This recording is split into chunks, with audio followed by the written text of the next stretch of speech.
Bueno, si bien es cierto, los casos de COVID-19 han disminuido significativamente en Costa Rica, no podemos olvidar que seguimos en pandemia. Y aunque desde el 1 de diciembre las actividades deportivas, culturales, académicas iniciaron un plan progresivo de aumento de aforo, mes a mes aún hay algunas restricciones y requisitos que todos debemos respetar y cumplir. Y cuando digo todos, digo absolutamente todos. ¿Qué podemos hacer y qué no tenemos permitido todavía?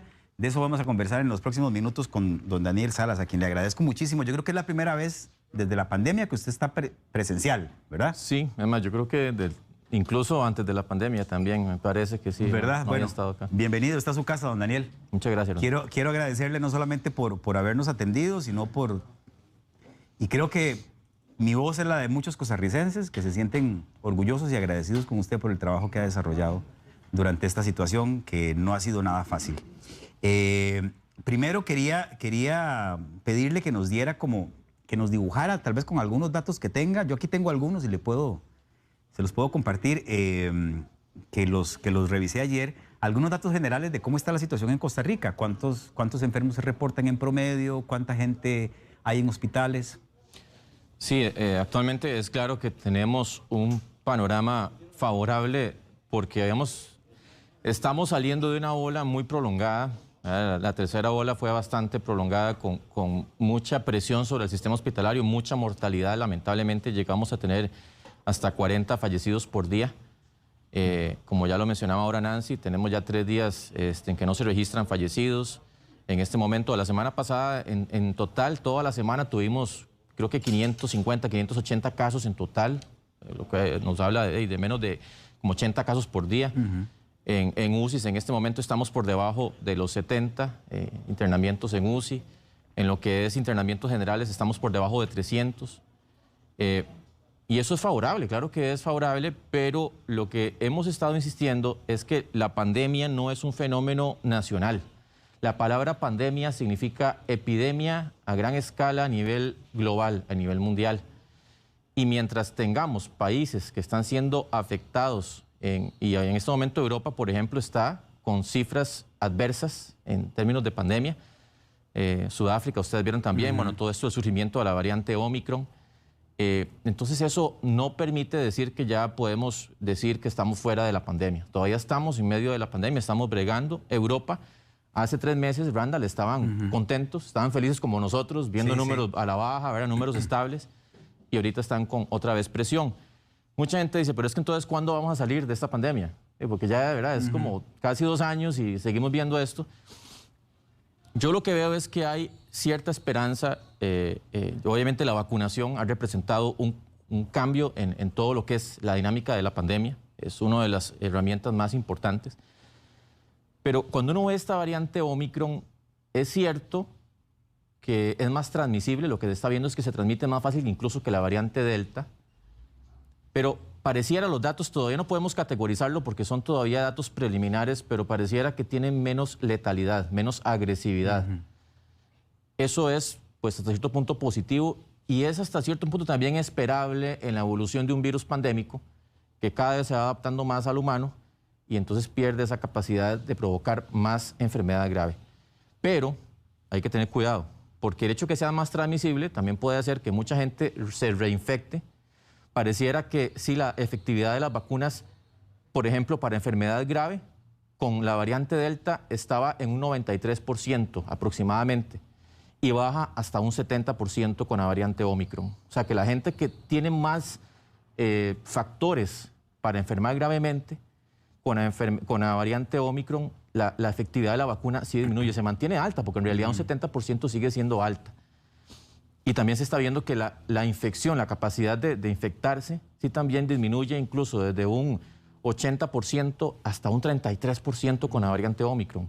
Entonces también hay que tener precaución. Y por eso es que hablamos y ya en Estados Unidos está circulando Omicron, ¿verdad? Y que se detecte aquí ya es cuestión de pocas semanas para que se pueda detectar en nuestro país. Y por eso insistimos en que tenemos que seguir todavía cuidándonos. Yo sé que muchos países, especialmente por ejemplo Europa, Estados Unidos, han dado mandatos de que ya no se usen mascarillas en lugares cerrados y entonces de repente el virus agarra fuerza porque empieza a transmitirse justamente por eso, por no usar mascarilla, por olvidarse de que tenían que buscar lugares sumamente ventilados, ¿verdad? Con buena circulación de aire. El asunto de que la gente con dolores de garganta, con, ¿verdad?, algún tipo de malestar, de moquera, que no vaya a fiestas, que no vaya a trabajo, que no vaya a otros lugares. Esas son cosas que no podemos olvidar. Yo creo que justamente es parte de lo que queremos hoy hablar, cómo deberíamos comportarnos, todavía bregando en medio de una pandemia con cifras positivas en nuestro país, pero sabiendo que todavía no hemos salido y que la variante Omicron en cualquier momento también, o si no ya entró al país, puede estar empezando a circular. Ok, ya vamos a hablar de esa variante que también me parece que es un ángulo importante. Voy a redondear esos datos que usted daba. Decía este comunicado de la Caja ayer que se han colocado 7.348.000 dosis de la vacuna desde que inició la vacunación. Sí. Y que ya 62.000 personas recibieron la tercera dosis. Que incluso ayer se comenzó con los mayores de 65 años, ¿verdad? De forma oficial, porque sí se ha estado haciendo de acuerdo también a disponibilidad y todo lo que es programación en la caja. Ok. Sí. ¿Qué falta para que Omicron llegue a Costa Rica, para que se detecten los primeros casos? ¿Usted cree que son semanas, días? Es que ya incluso puede estar. Ya puede estar.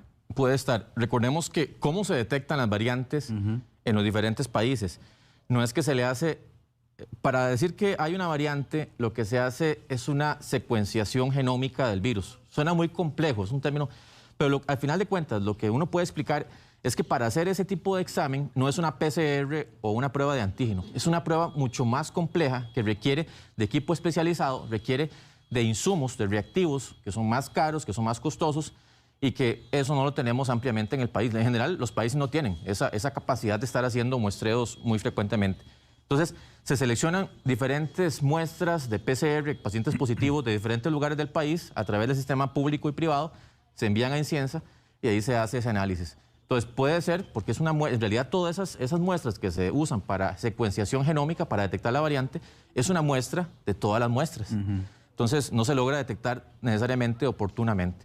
Pero es probable, porque como si ya en Estados Unidos se sabe que hay circulación y que es más transmisible, en cualquier momento, si no la tenemos, Randall, ya podría estar llegando. Ok, otra pregunta frecuente que yo me imagino que se la han hecho mucho, pero es importante que yo se la haga también en este espacio, es si las dos dosis que ya tiene la gran mayoría de la población protegen de esta variante o no.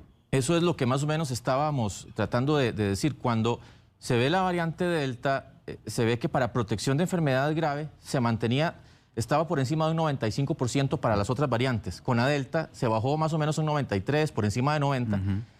Y con esta está bajando 70%. 70%. Okay. Es un estudio preliminar. Todavía es un estudio grande que se hizo en Sudáfrica. Todavía no ha sido revisado por pares, que es uno de las, digamos, sellos de calidad, ¿verdad?, que uno toma, pero ya es información preliminar en más de 250.000 personas aproximadamente, que nos habla mucho de lo que puede ocurrir con este virus. Y cuando hablamos de transmisibilidad, con la variante Delta, teníamos que protegía más o menos en un 80%, y con eso está bajando la transmisibilidad, o sea, la protección con la transmisibilidad a un 33% incluso por ciento. O sea, sí disminuye mucho. Eso también nos llama a que, a pesar de que la gente esté vacunada, no puede descuidarse. Lo único positivo, yo diría, lo que podemos remarcar es que sí tiende a ser menos letal. O sea, con una igual cantidad de personas infectadas, hay menos gente que requiere ir a un hospital. Pero, insisto, si es mucha la cantidad de gente que se infecta, pues claro que hay un porcentaje que sí va a requerir hospitalización. Entonces también en eso tenemos que tener cierta precaución, y ahí también se hace más necesario que podamos ir avanzando, especialmente con adultos mayores, ¿verdad?, con personas con problemas del sistema inmunológico, con la tercera dosis, que ya estamos haciendo esfuerzos para ir cada vez avanzando más rápidamente, porque esa tercera dosis con Omicron pues sí va a ser más importante. Ok, bueno, no les dije al principio, pero evidentemente hay un espacio para que ustedes hagan sus consultas al ministro. No se podrán hacer todas, evidentemente, porque me imagino yo van a ser muchas, pero sí trataremos de pasar todas las que podamos y o las que sean más representativas. Pueden escribir al Facebook del programa o pueden mandarnos un video con su pregunta directa para don Daniel al WhatsApp 6087-7777. Don Daniel, hablemos justamente de eso, que es el centro de la entrevista, o por lo menos por donde yo quería llevarlo. Y es, ¿qué se puede? Y le hago la pregunta tan general como esta. ¿Qué podemos y qué no podemos hacer? ¿O qué no debemos hacer para celebrar fin de año? Ve, Randall, en esto hay que reconocer que somos seres sociales, somos seres que nos gusta reunirnos, y más incluso los latinos. Los latinos somos todavía más dados a reunirnos. Ya sería la segunda Navidad, las segundas fiestas de fin de año que estamos pasando en medio de una pandemia. Hay un asunto de necesidad social que no podemos ignorar. Yo creo que la gente igual, aunque les digamos no se reúnan, se van a reunir. Yo creo que hasta cierto punto es ya necesario. Entonces, no es que estamos diciendo no se reúnan, pero si se van a reunir, si van a celebrar la cena del 24 o algún tipo de reunión con algún amigo que hace tiempo no vemos, hay que tratar, porque siempre recordemos, hemos hablado de las burbujas de convivencia social. Uno pues ahí tiene más libertad de no usar mascarilla, ¿verdad? De tener otras condiciones, pero el uso de la mascarilla sigue siendo muy importante. Insistimos especialmente en lugares más cerrados y todavía se aumenta esa importancia si estamos en presencia de alguien que no está vacunado. Recordemos que hay gente que no se puede vacunar o no ha querido vacunarse, pero esos son también factores que inciden mucho. Buscar lugares lo más abiertos posible, semiabiertos, que uno sienta que la brisa corre. Entre el lugar esté más cerrado, entre haya más gente, entre el tiempo de reunión sea más prolongado y entre no se use, y entre también más tiempo no se usen mascarillas, el riesgo de transmisión va a aumentar sustancialmente. Insistimos, hay gente que puede andar con su dolorcito de garganta, con su secreción, con moquillos, ¿verdad? Con secreción nasal, con algún tipo de dolor, malestar general. Esa gente, primero, por la buena salud de ellos, es importante que se queden en casa, que reposen, que se hidraten, que no anden fuera de la casa, porque eso hace que su recuperación no sea tan rápida, tan pronta como podría ser. Y la otra cosa importante es que no vayan también porque van a exponer a otras personas. O sea, puede ser que no sea el virus del SARS-CoV-2 el que produce la COVID-19. Podría ser que sea influenza, otro virus, pero igual yo creo que es parte de la cultura, o sea, de la consideración. Si usted está enfermo, busque la forma de no contagiar a otros. Claro. Entonces, aunque use mascarilla, pues claro que siempre va a haber un riesgo incrementado de contagiar si usted ya está con síntomas positivos, síntomas reales de una enfermedad respiratoria. Don Daniel, el tema del lavado constante de manos, creo que, como lo decíamos al inicio del programa, creo que es una costumbre, una muy buena costumbre que no teníamos en el pasado, hay que reconocerlo, pero creo que ha evitado un montón de problemas más, aparte de la transmisión del COVID. Sí, correcto. El lavado de manos es algo que no solamente nos ayuda a disminuir infecciones respiratorias, y llámese infecciones respiratorias, hablaba de resfríos comunes, la influenza, que es la gripe, el virus sincitial respiratorio, que provoca mucha afectación en niños menores de 2 años, o la misma influenza o el SARS-CoV-2, también reduce mucho los problemas gastrointestinales, muchas diarreas, enfermedades, ¿verdad?, que producen justamente el no lavado de manos o el mal lavado de manos, porque recordemos que cuando hablamos del uso de mascarilla, no es usarla solamente, es saberla usar correctamente. Sí. Es que tenga el sello mejor posible, ¿verdad? Que no ande, hay mucha gente anda, ¿verdad?, con la nariz que se le ve por fuera, y eso también expone a esa persona y también expone a los demás. Igual con el lavado de manos. El lavado de manos es un asunto que no toma mucho tiempo, pero no puede ser que en 5 segundos, en 10 segundos, yo diga que ya me lavé las manos. Y eso previene muchísimas enfermedades contagiosas. Hemos insistido desde hace mucho tiempo, ¿verdad?, para que la gente adopte esa costumbre. Yo creo que ahora que tenemos este impulso que nos dio la pandemia, no deberíamos dejarlo para nada atrás. Son cosas que deberían más bien quedar siempre como parte de nuestra forma de comportarnos. El lavado constante de manos cuando ingresamos a un lugar nuevo, después de que vamos al servicio sanitario, antes de consumir los alimentos, ¿verdad?, después de cambiar al bebé, digamos, cuando limpiamos al bebé. Son cosas muy importantes que tenemos que tener siempre presentes. Con respecto al tema de las restricciones para circular, por ejemplo, ¿qué prevé usted para las próximas semanas? Bueno, justamente... La restricción vehicular, propiamente, estoy preguntando. Sí, hemos estado analizando el tema. Yo no me adelantaría aquí, pues, justamente a decir algún ajuste, pero sí va a haber algún ajuste para las siguientes semanas. Se va a comunicar, creo que el mismo día de hoy. Okay. Pero lo que sí es importante es que estamos en una época en que tenemos que tener lo máximo que podamos supervisión de protocolos sanitarios en los diferentes lugares. Y sabemos también que lamentablemente pues en la madrugada se baja mucho la capacidad de supervisión y también hay comportamientos muchas veces erráticos, ¿verdad?, porque la madrugada se presta para mucho de esto.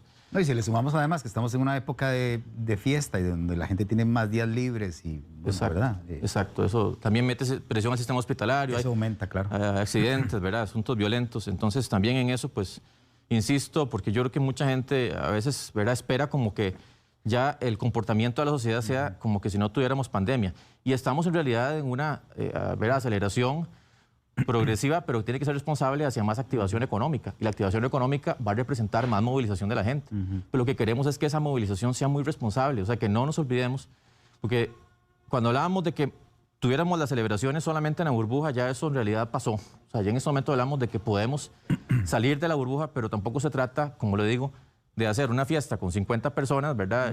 Sin uso de mascarilla, gente no vacunada, en lugar cerrado, lugar no ventilado, la gente, algunos enfermos ahí, ¿verdad? Que tal vez dicen, no, es un poquillo dolor de garganta. Y sí, tengo dolores musculares, pero no importa, aquí estoy.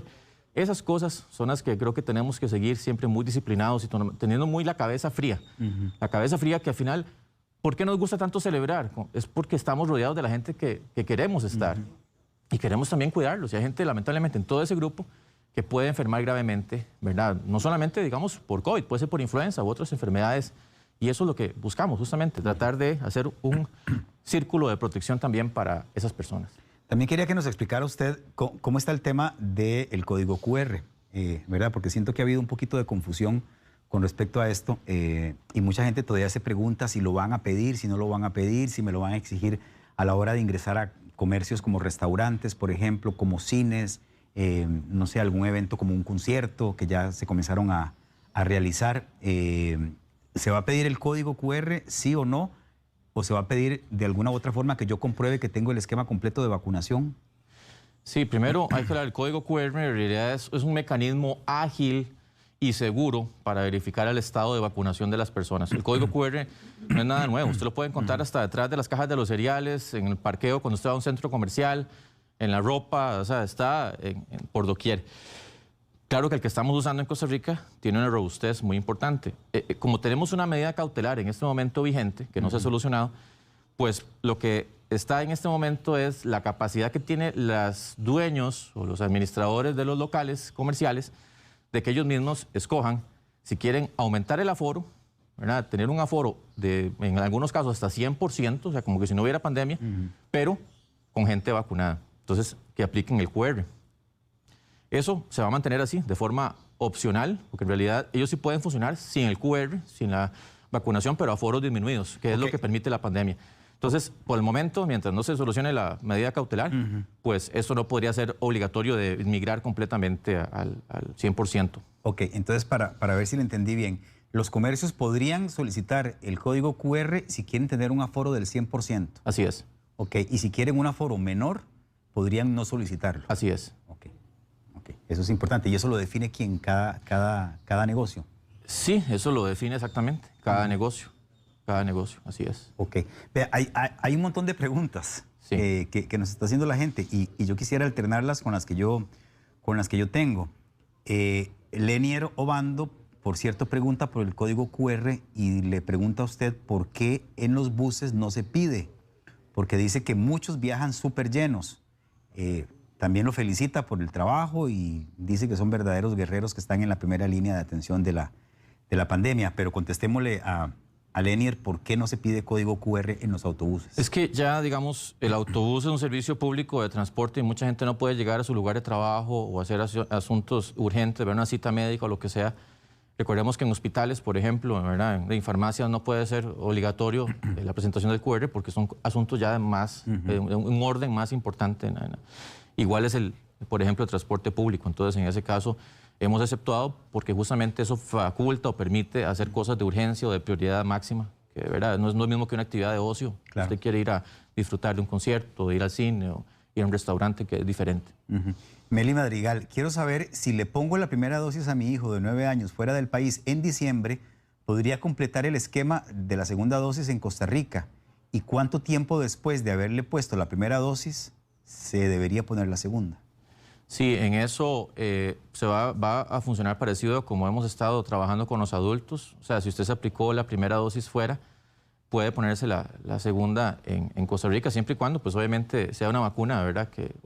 Dentro de los esquemas homólogos o heterólogos, que es aplicar o la misma vacuna, el mismo tipo, o una diferente que esté aprobada en nuestro país. Y sería con 21 días de diferencia, ¿verdad? Podría haber alguna variación. Recordemos que en eso no es que se manejan.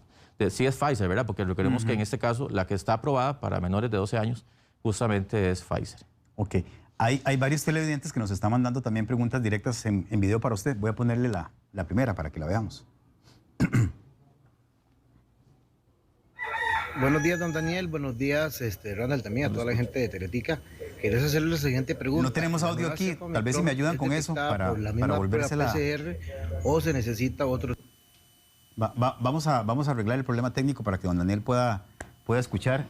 Ahí me avisan nada más para poderle plantear esta pregunta. Mientras arreglamos este inconveniente, le leo otra pregunta. Tal vez, Randall. Señor. Una acotación con anterior. Recordemos que la vacunación para niños menores de 12 años, o sea, porque si esa persona, por ejemplo, ese niño se pone la vacuna hoy, no hay garantía de que ya tengamos la vacuna, ¿verdad?, para él en 21 días. Entonces hay que tener también esa consideración, porque lo que esperamos es que ya, incluso a partir de enero, podamos empezar, pero vamos a empezar de forma gradual. Entonces también es un factor que hay que tener en cuenta, que no necesariamente se puede cumplir ese intervalo de 21 días entre la primera aplicada afuera y la que eventualmente se aplicaría aquí. Perfecto. Vamos a poner la pregunta de nuevo. Buenos días, don Daniel. Buenos días, Randall, también a toda la gente de Teletica. Quería hacerle la siguiente pregunta. ¿La nueva cepa Omicron es detectada por la misma prueba PCR o se necesita otro tipo de prueba especial para detectarla, ya sea aquí en Costa Rica o en cualquier parte? Muchísimas gracias. Muy buen día. Gracias a usted. Sí, en eso las pruebas PCR detectan las que tenemos en Costa Rica de forma más ampliada, o más bien las que estamos aprobando por parte del Ministerio de Salud, detectan tres segmentos del virus SARS-CoV-2 y resulta que siguen siendo efectivas. Por lo menos 2 de esos segmentos que detectan sigue estando presente en Omicron, entonces siguen funcionando para detectar la variante Omicron, las PCR que usamos en nuestro país. Perfecto. Laura Rojas, quisiera saber por qué la tercera dosis está solo de momento disponible para personas mayores de 65 años. ¿Qué pasa con los de 18 a 57? Mi mamá acaba de cumplir 60 y fue de los primeros en vacunarse en abril pasado, pero ayer fue a la clínica y por tener 60 le dijeron que todavía no le tocaba. Y ya cumplió 6 meses de que le pusieron la segunda dosis. Hay mucha gente que se está preguntando, porque yo me imagino que esto lo van a hacer como hicieron con las primeras dosis, paulatino por rango de edad. Sí, yo en eso quiero que... Expliquemos tal vez esa parte. Sí, claro. Primero, tenemos que comprender que no somos Estados Unidos, no somos Europa, no somos Canadá. O sea, no somos un país productor que han tenido acceso irrestricto en el momento que ellos quieran a la vacuna, ¿verdad?, cuando ellos han requerido o han estipulado. Nosotros tenemos contratos con las compañías farmacéuticas o eventualmente el convenio que tenemos con COVAX, pero las vacunas van llegando paulatinamente. No tenemos en este momento la cantidad que quisiéramos tener para avanzar con todos esos grupos poblacionales en terceras dosis. Sin embargo, por eso es que hemos ido priorizando, como se hizo también al principio. Recuerdan, al principio de 2021 que empezamos con adultos mayores en lugares de larga estancia, después fuimos ya con adultos mayores en general, con los primera línea de atención, y ahí fuimos acortando las edades hasta llegar a adolescentes.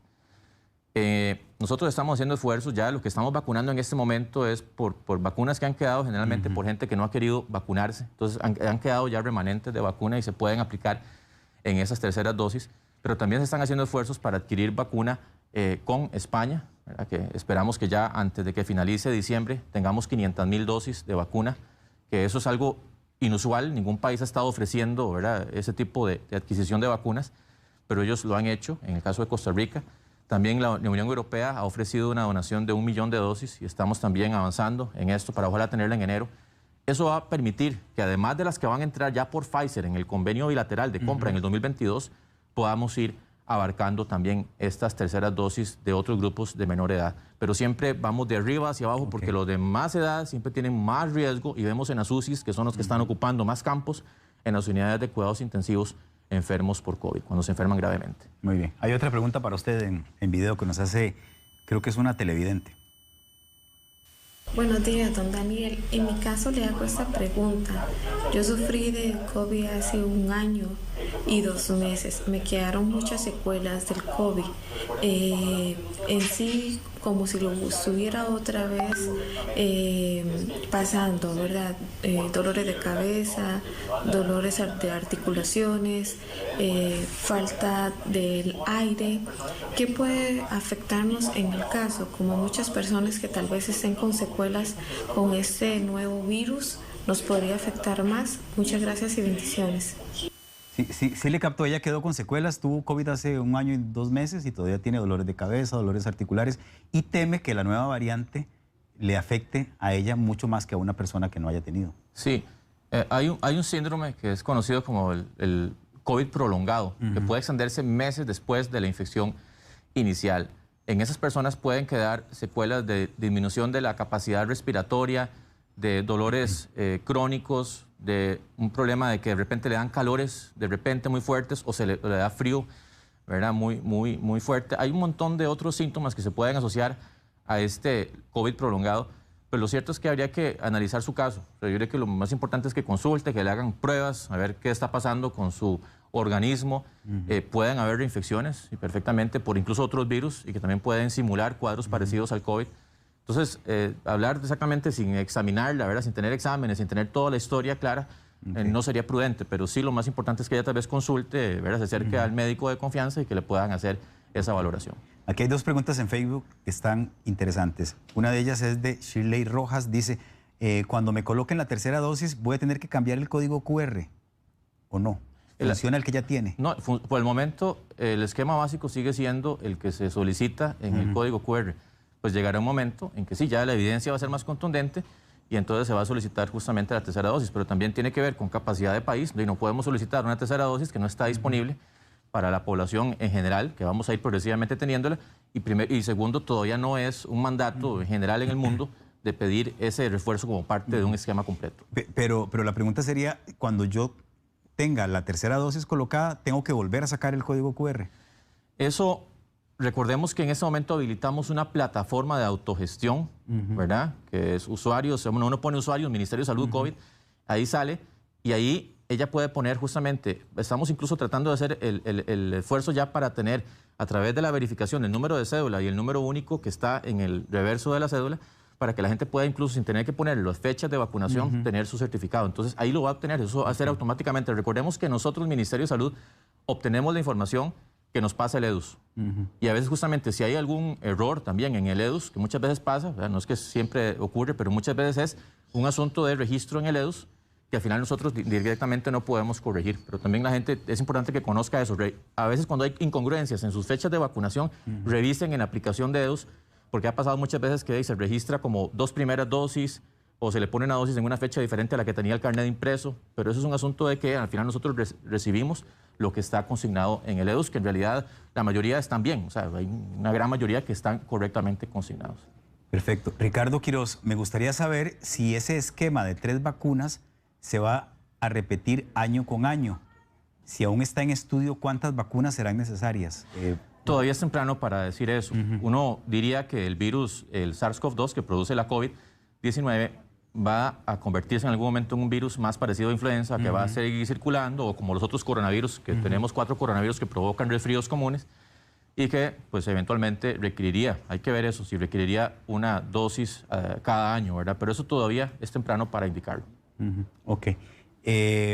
Vamos a colocar en pantalla, don Daniel, una pregunta más que nos llegó en video para que la vea. Amigos de Canal 7, doctor Randall, una consulta muy breve. Habemos personas que ya cumplimos con la dosis de vacunas, o sea, tenemos la segunda dosis. ¿Qué pasa con el aforo en los buses, con esas personas que ni siquiera han recibido una dosis porque no han querido, porque no han podido, etcétera? ¿Cómo va a funcionar eso? ¿Cuán peligroso es viajar en compañía de esas personas? Muchas gracias.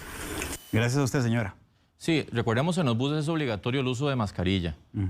Y también estamos en una época en que llueve poco, ya estamos entrando más en el verano, y es también una indicación que los buses tengan las ventanas abiertas para que circule bastante el aire.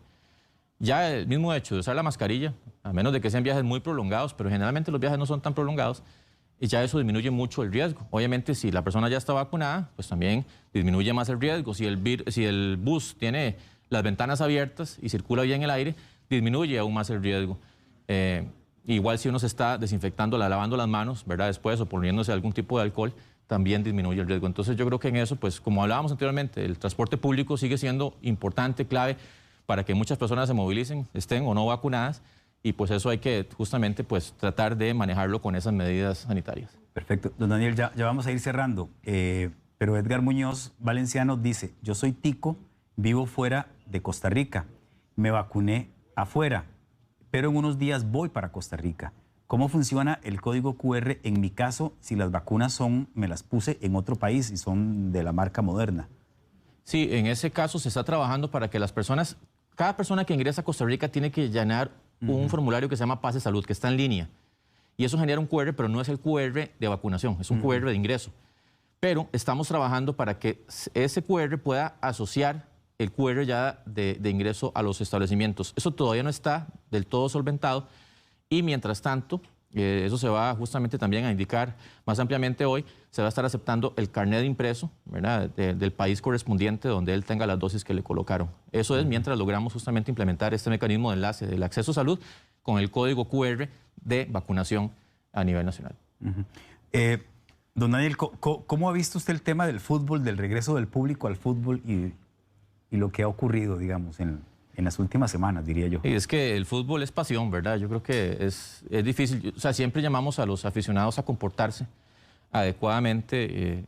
Y obviamente cuando llegan más a finales, semifinales, ¿verdad? Son momentos de más tensión, pero yo creo que también entendamos que estamos todavía en pandemia y que es cierto que tenemos cifras positivas, pero hay que tratar de hacer ese esfuerzo, ¿verdad? O sea, más bien es una ventaja, ya es algo bonito que podamos, o que se pueda ir al estadio, pero tratemos de comportarnos como... Porque es difícil de controlar, ¿verdad? Es difícil, por eso. Porque el ejemplo del domingo en el Estadio de Alajuela, ¿verdad? Hubo enfrentamientos, inclusive la afición con los jugadores, con todo el mundo, ¿verdad? Todo el mundo se gritaba. Es como le digo, es la pasión que genera el fútbol y eso, quitárselo al fútbol es muy difícil, pero insisto en que también los mismos organizadores, ¿verdad?, tienen que velar porque se cumplan los parámetros y también un llamado siempre a la afición para que traten de, ¿verdad?, controlar un poco esas pasiones y entender también que seguimos en pandemia y que eso puede generar eventualmente contagios. Ahora, eventualmente eso podría significar que echemos para atrás en esa medida de aficionados en el estadio. Puede ser, o sea, si no hay un buen comportamiento, digamos. Si los comportamientos son reiterados y vemos que eso está provocando brotes, ¿verdad?, problemas de salud, pues lamentablemente tenemos que reconsiderarlo. Bueno, muy bien. Don Daniel, yo quiero relajar un poquito más la entrevista. Quiero agradecerle de verdad, de todo corazón, porque ha contestado todas las preguntas nuestras y las preguntas de nuestros televidentes, pero no puedo dejarlo ir porque me llama mucho la atención cómo su persona ha desatado el cariño de tanta gente, ¿verdad? Y los mensajes todos vienen con la pregunta, pero antecedidos de bendiciones para don Daniel, felicitaciones por su trabajo, gracias por lo que ha hecho en este tiempo. Así que yo quiero preguntarle más al hombre y no tanto al ministro. O sea, ¿qué siente usted cuando recibe esas muestras de afecto, de respeto a su trabajo, de agradecimiento? Yo lo que le puedo decir es que me siento muy honrado de servirles a todos ustedes, a los costarricenses, a la gente que habita aquí, pues en un momento de tanta tensión como lo ha sido la pandemia. Pero en general, o sea, uno en la función pública tiene que estar honrado de que uno es un servidor y está tratando de dar lo mejor con una forma sincera, una forma comprometida a la gente. Yo creo que eso tenemos que aplicarlo siempre en la función pública, todos. Y yo agradezco, en realidad, los reconocimientos que uno recibe y los cariños. Eso también lo llena uno de fuerzas. En este bregar, ¿verdad? En medio de la pandemia hay momentos de mayor flaqueza, momentos en que uno se tiende a desmotivar un poco, pero todas esas señales de aprecio lo llenan a uno de mucha energía ¿verdad?, y lo hacen también a salir adelante. Y cosas como esta que le voy a poner en pantalla, ¿cómo la recibe? Bueno, no sé si se vio en el Chinao, que se vio. Sí. Sí, lo...